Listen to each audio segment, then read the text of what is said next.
दोस्तों मैं लोचन यादव आपके अपने YouTube चैनल लोचन यादव ऑफिशियल पे आपका स्वागत करता हूं। आज हम एक बहुत ही महत्वपूर्ण विषय पे बात करेंगे। ये इसलिए मैं महत्वपूर्ण कर रहा हूं क्योंकि अगर आप लोन डिफ़ॉल्टर हैं या फिर आपका लोन डिफ़ॉल्ट होने वाला है तो आपके दिमाग में कहीं ना कहीं यह चीज़ ज़रूर आता होगा कि क्या मैं ऐसा कर दूं तो मैं इन चीज़ों से बच सकता हूं कि नहीं। इसके बारे में हम आपको बताएंगे। अगर मान लीजिए आपका कोई भी NBFC या बैंक से पर्सनल लोन है, क्रेडिट कार्ड का लोन है या फिर कोई भी लोन है, तो उसमें आप EMI नहीं भरते हैं, आप 92 डेज हो जाता है, आपका लोन NPA में चला जाता है, तो जो एक प्रेशर आता है अचानक, जो प्रेशर आप लोग उसको फेस करते हैं। अगर आपने 30 दिन तक लोन की EMI नहीं भरी तो कॉल आने शुरू हो जाएंगे। उसके बाद 30 से 60 दिन तक रिकवरी एजेंट्स और कॉल दोनों आने शुरू हो जाएंगे। और अगर ये लगातार यही स्थिति तीसरे मंथ हो जाती है तो आपके अकाउंट को NPA कर देता है। तो इनके बाद ये जो प्रेशर आते हैं, इन प्रेशर को आप लोगों को झेलने में जो दिक्कतें होती हैं, तो उस समय एक ख्याल आता है, क्या मैं अपना एड्रेस चेंज कर दूँ, क्या मैं अपना सिम चेंज कर दूँ, या फिर हम कहीं दूसरे जगह रहने लगें तो क्या हमारे ऊपर कोई मुकदमा हो सकता है, कोई केस हो सकता है, कोई 420 का केस हो सकता है, या फिर कोई फ्रॉड या चीटिंग हो सकती है। क्या बैंक NBFC कंपनी हमारे ऊपर फ्रॉड और चीटिंग का केस कर सकते हैं कि नहीं, इन्हीं के बारे में हम आपको बताएंगे। वीडियो में बने रहिए। वीडियो अच्छा लगे तो चैनल को लाइक कर दीजिए और चैनल में पहली बार हो तो चैनल को सब्सक्राइब जरूर कर लीजिए। देखिए, कोई भी व्यक्ति हो, मैं हूँ, आप हो, कोई भी हो, अगर किसी ने लोन लिया है तो चाहता है कि मैं लोन डिफ़ॉल्टर ना बनूं। हाँ, लोन डिफ़ॉल्टर ना बनूं ये सभी चाहते हैं कि मैंने लोन लिया है, लोन की EMI टाइम पे भरूंगा और मैं एक अच्छा अपना लोन का EMI भर के अपने लोन को क्लोज कराऊंगा। लेकिन कुछ बीच में दिक्कतें आ जाती हैं। कोई मेडिकल का इशू हो सकता है, जॉब छूट सकती है, कोई पर्सनल रीज़न हो सकता है जिसके कारण हम EMI नहीं भर पाते हैं। EMI जब नहीं भर पाते हैं, एक लोन को बचाने के लिए दूसरा लोन, दूसरे को बचाने के लिए तीसरा लोन, तीसरे को बचाने के लिए चौथा लोन, क्रेडिट कार्ड का लोन, पर्सनल लोन, इस तरह लोन लेकर के हम लोन के जाल में जब दलदल में फंसते रहते हैं तो उस समय ये जो रिकवरी है, रिकवरी वालों के फ़ोन कॉल, होम विजिट इतने ज़्यादा हो जाते हैं कि हमारे दिमाग को ये डिस्टर्ब कर देते हैं, साइकोलॉजिकल प्रेशर बनाते हैं। अब हम लोगों को मेंटल टॉर्चर करेंगे, आपके आसपास पड़ोस में आपकी इंसल्ट करेंगे, फ़ोन करके आपके गाली गलौज करेंगे, घर आकर के बैठ जाएंगे और आपके दोस्त फ्रेंड रिलेशन में भी फ़ोन करके आपकी इंसल्ट करते रहेंगे। तो उस समय आप लोगों को लगता है कि क्या करें ऐसा कि हम इनसे अपना छुटकारा पा लें। कभी कभी आप लोग डर करके इनके पेमेंट कर देते हैं, कभी कभी आप लोगों को कुछ दिमाग में चीज़ें सोचने को आने लगती हैं, कभी कभी लगता है क्या सिम ही बंद कर दें तो क्या होगा, क्या एड्रेस चेंज कर दें। तो इस सब चीज़ों में क्या ये सच्चाई है, क्या आपको करना चाहिए, क्या नहीं करना चाहिए, उसी के बारे में हम अभी बता रहे हैं। देखिए, कोई भी लोन हो, अगर आप इन सब चीज़ों को झेल रहे हैं तो कमेंट बॉक्स में ज़रूर कहिएगा कि मैं भी इन सब चीज़ों को फेस कर रहा हूँ। ये रिकवरी वाले आपकी इंसल्ट कर रहे हैं, ये रिकवरी वाले आपके फ्रेंड रिलेशन दोस्तों को फ़ोन कर रहे हैं, आपको फ़ोन पे गाली गलौज कर रहे हैं, आपके घर आकर के बैठ जा रहे हैं, दिन में 100 फ़ोन आ रहे हैं, मैसेज आ रहे हैं। अगर इन सब सिचुएशन से आप झेल रहे हैं तो मुझे कमेंट बॉक्स में ज़रूर बताइएगा कि हाँ, मैं भी इस टॉर्चर को, इस मेंटल प्रेशर को, इस हरासमेंट को मैं झेल रहा हूँ। तो इसके बारे में हमने बहुत सारे वीडियो बनाए हैं, इनको कैसे हैंडल करना है उसके बारे में आप वहाँ से देख लीजिए। तो अगर आपको लगता है कि मैं फ़ोन बदल दूँ, सिम कार्ड चेंज कर दूँ, एड्रेस चेंज कर दूँ तो क्या होगा हमारे साथ, तो आप लोगों के साथ कुछ नहीं होगा।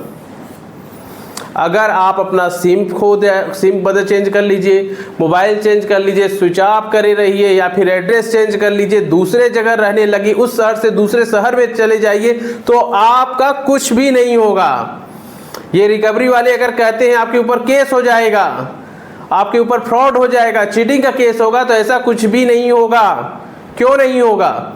क्योंकि आप भारत के नागरिक हैं और स्वतंत्रता का अधिकार आपको है। आप अपना फ़ोन है उसे उठाएं या ना उठाएं, आप यहाँ रहें चाहे किसी दूसरे प्रदेश में रहें, चाहे जहाँ रहिए, तो यह इसके लिए आपको टेंशन लेने की ज़रूरत नहीं है कि आपके ऊपर फ्रॉड या चीटिंग का केस बैंक NBFC करेगी। मेरी मर्जी, फ़ोन उठाए ना उठाए ये मेरी मर्जी है। मैं अपना फ़ोन उठाता हूँ, आपसे बात करता हूँ कि नहीं करता हूँ, ये मेरी मर्जी है। फ़ोन न उठाने से आपके ऊपर FIR हो जाएगा, ऐसे धमकी देंगे, केस कर देंगे। अरे किस बात का केस कर दोगे? फ़ोन मेरा है, उठाएं या ना उठाएं? मैं फ़ोन अपना उठाऊं या नहीं उठाऊं ये आप बताएंगे मुझे? मैं आपसे पूछ के फ़ोन उठाऊंगा? कौन होते हो तुम? मेरे मोबाइल उठाएं या ना उठाएं? तो इसके लिए आपको परेशान होने की ज़रूरत नहीं है। आपने एड्रेस चेंज कर दिया, आज मेरी जॉब यहाँ पे है, कल मेरा ट्रांसफ़र हो गया, मैं वहाँ चला जाऊँगा। या फिर कभी कभी मजबूरी आ गई, इस जगह नहीं रहना है, यहाँ पर किराया ज़्यादा है, हम दूसरा रूम ले लेंगे। या फिर हमें लगता है कि हम अगर यहाँ से एड्रेस चेंज कर देंगे तो जो भी हमारे पत्र का आदान प्रदान होता है वो बंद हो जाएगा, हम टेंशन फ्री हो जाएंगे। ये आपकी मर्जी है। या तो आपका कोई ट्रांसफ़र हो जाएगा, या फिर आपको यहाँ किसी से नहीं समझ में आ रहा है यहाँ रहना, हम चेंज कर देंगे। किराया ज़्यादा है, नहीं करेंगे, दूसरी जगह रहेंगे। हमको यह जगह नहीं पसंद है, हम चेंज कर दे रहे हैं। सिम कार्ड मेरी मर्जी, उठाए या ना उठाए। मेरा सिम खो गया या फिर मैं सिम बदल ही दिया, ज़्यादा फ़ोन आता था बदल दिया, कुछ भी नहीं होगा, टेंशन मत लीजिए। इन रिकवरी वालों से आपको इतना परेशान होने की ज़रूरत नहीं है। लेकिन क्या हो सकता है, देखिए, बैंक NBFC कंपनी आप पे लीगल कार्रवाई तो करेगी ही। जैसे ही आपका लोन NPA में चला जाएगा तो बैंक NBFC कंपनी आपके ऊपर लीगल नोटिस देंगी, recall notice, demand notice, legal notice आएंगी। वो आपको लीगल नोटिस और जितनी भी रिकॉल, डिमांड, लीगल नोटिस आपके एड्रेस पे जाएगा, वहाँ डिलीवर्ड नहीं होगा, वहाँ से वापस आ जाएगा। आपके फ़ोन पे फ़ोन किया जाएगा, कोई रिस्पांस नहीं आएगा, वहाँ से कोई निगेटिव रिस्पांस रहेगा। तो लोकतंत्र में स्वतंत्रता का आपका अधिकार है, आप स्वतंत्र है, चाहे जहाँ रहे, चाहे जैसे रही। तो क्या होगा आपके ऊपर, जो बैंक NBFC कंपनी लीगल कार्रवाई हो तो करेंगी ही।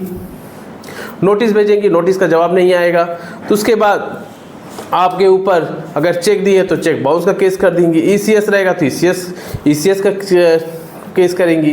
तो जो लीगल प्रोसेस है वो तो आपका होगा ही होगा।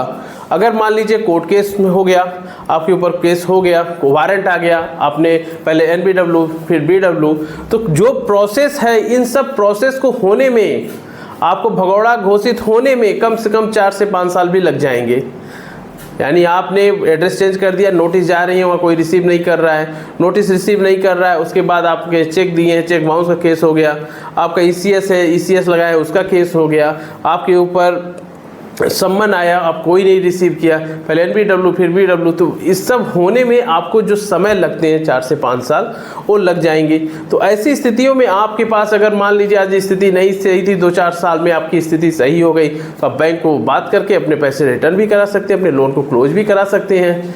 तो ये आपकी स्वतंत्रता है कि बैंक NBFC कंपनी अगर कोई कहती है कि एड्रेस चेंज होने पर, फ़ोन नंबर चेंज करने पर आपके ऊपर केस होगा, तो ऐसा कुछ नहीं होता है। हाँ, जब आपकी स्थिति सही हो जाए तो आप सेटलमेंट करा सकते हैं, आप अपने लोन को क्लोज करा सकते हैं, यह भी आप ही का अधिकार है। तो इनसे आपको उतना परेशान होने की ज़रूरत नहीं है कि हम कर देंगे तो हमारे पर फ्रॉड हो जाएगा, 420 हो जाएगा। इन सब चीज़ों से आपको बचना है। तो ये तो हो गया कि चेंज करेंगे तो क्या होगा।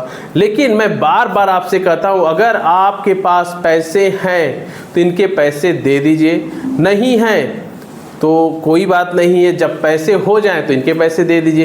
क्योंकि लोन का क्लोज कराना, लोन का सेटलमेंट कराना, इससे आपकी सिविल तो पूरी तरह से ख़राब हो जाएगी। यानी आपकी सिविल ख़राब हो गई, उसके बाद ना ही आपको कोई लोन मिलेगा, ना ही आपको भविष्य में चाहे कोई दिक्कत हो, परेशानी हो, लोन मिल जाए तो वह भी प्रक्रिया नहीं हो पाएगी। लेकिन बहुत सारे लोग होते हैं जिनके पास पैसे भी हैं, वो भी लोन नहीं दे रहे हैं। तो ऐसी स्थिति में फ्रॉड का केस हो सकता है। या आपका स्टेटस है, आपके पास सब कुछ है, लेकिन बैंक का पैसा देने के लिए पैसे नहीं है, तो ऐसी स्थिति में आपके ऊपर फ्रॉड का केस हो सकता है। तो इन सब चीज़ों को आपको देखना है, क्या है आपके अधिकार। अगर किसी जेन्युइन कारण से, मान लीजिए आपने एड्रेस था बदल दिए, यहाँ नौकरी नहीं, दूसरी जगह नौकरी लगी, यहाँ से नहीं समझ में आ रहा था, दूसरी जगह ले लिए, तो इन सब चीज़ों से आपको परेशान होने की ज़रूरत नहीं है। और आपका सिम चेंज कर दिया तो भी परेशान होने की ज़रूरत नहीं। लेकिन ये रिकवरी वाले आपको इतना टॉर्चर करेंगे कि आपके ऊपर केस हो जाएगा, 420 केस हो जाएगा, फ्रॉड हो जाएगा। तो ये चीज़ नहीं होगा। और आप बैंक NBFC कंपनी आपके ऊपर लीगल कार्रवाई तो करेगी ही, वो जो करना है वो करेगी। लीगल नोटिस देगी, रिकॉल नोटिस आएगी, डिमांड नोटिस आएगी, उसके बाद भी नहीं मिलेगा तो आपके ऊपर केस होगा। अगर सेक्शन 25 का केस हो सकता है, चेक बाउंस का केस हो सकता है, ECS का केस कर सकती है, नहीं मिलेंगे तो वारंट इशू होगा, उसके बाद NBW होगा, BW होगा। यानी जो प्रोसेस है बैंक NBFC करेगी अपना, लेकिन आपके ऊपर ये फ्रॉड का केस नहीं होगा। बैंक एनबीएफसी अपना काम करेगी, आप अपना काम करिए। अगर पैसे हो गए हैं, आपकी स्थिति सही हो गई है, तो बैंक से बात करके अपने लोन को क्लोज करा लीजिए, सेटलमेंट करा लीजिए। क्योंकि जब सेटलमेंट करा लेंगे तो फिर आपको कोई परेशान नहीं करेगा। सेटलमेंट के बाद आपको ना बैंक आपको पूछेगी, ना आप रिकवरी वाले पूछेंगे, आप फ्री हो गए हैं। आज से बैंक और आपका रिश्ता खत्म, यानी उसके बाद कोई नहीं परेशान करेगा। तो अगर आपको लगता है कि हमारी स्थिति सही हो गई है तो सेटलमेंट करा लीजिए, पूरा लोन को क्लोज करा लीजिए। ये सब चीज़ें हैं। इन्हीं के बाद हम लास्ट में फिर कहते हैं, लोन की ईएमआई का डिफ़ॉल्ट होना यह क्राइम नहीं है। लोन की ईएमआई का डिफ़ॉल्ट होना क्राइम की श्रेणी में नहीं आती है। और अगर पैसे हैं तो इनके पैसे आप दे दीजिए। इन्हीं के साथ हम आज का वीडियो समाप्त करते हैं। जय हिंद, जय भारत।